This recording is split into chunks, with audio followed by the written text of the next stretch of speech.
Les gens, il y a quelques jours, j'ai sorti une vidéo sur Luc Besson et j'ai expliqué en quoi il fallait boycotter son film Dracula. Suite à quoi j'ai eu toute une flopée de commentaires et de messages en privé qui me disaient « Ouh là là, j'étais un gros méchant tout pas beau ».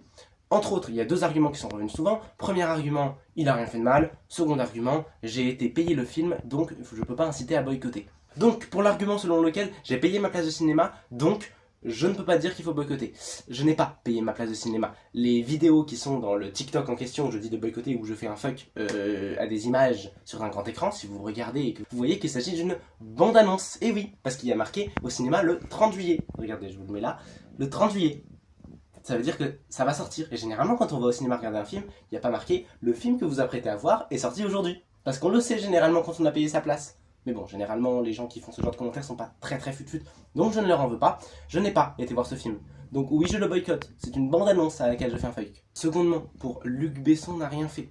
Il a premièrement été accusé d'agression sexuelle, dans un premier temps, mais vous pourriez me dire « Non, mais en fait, peut-être que c'est une invention ». Bon, déjà, outre le fait que c'est complètement stupide de dire ça, bah, il y a d'autres raisons pour lesquelles il faudrait boycotter Luc Besson. Tout simplement le fait que lorsqu'il avait 32 ans, il est sorti avec une actrice mineure de 15 ans.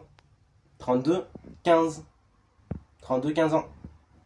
Petit décalage d'âge, peut-être un petit peu de manipulation à droite à gauche, peut-être que c'est un petit peu une sorte de P...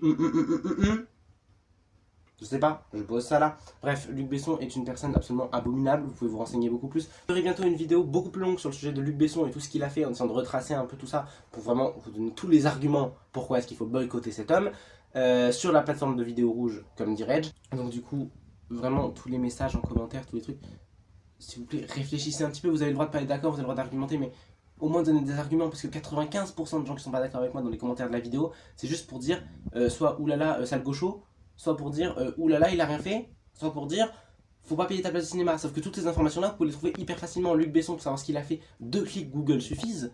Pour voir qu'il s'agit d'une bande-annonce, il suffit de regarder le TikTok. Avant de le commenter, il faut le regarder. C'est tout ce dont il y a besoin pour le comprendre. Et pour le truc de sale gaucho, je sais, bon, voilà quoi, il n'y a même pas besoin de développer plus que par le fait même que l'argument soit sale gaucho. Bref, je ferai sûrement d'autres vidéos pour répondre aux commentaires un par un parce que ça va être très drôle, il y en a vraiment des lunaires. En attendant, on se retrouve bientôt, mais s'il vous plaît, j'ai vraiment besoin d'une explication sur pourquoi il y a autant une secte autour de Luc Besson. Cet homme est monstrueux. Pourquoi est-ce que vous l'idolâtrez? Le nombre de commentaires qui disent « Oh, Luc Besson, meilleur réalisateur français, meilleur réalisateur blablabla ». Pourquoi vous idolâtrez cet homme? Je ne comprends pas. Bref, on se retrouve très bientôt pour parler de plein de sujets, il y aura plein de vidéos qui vont sortir.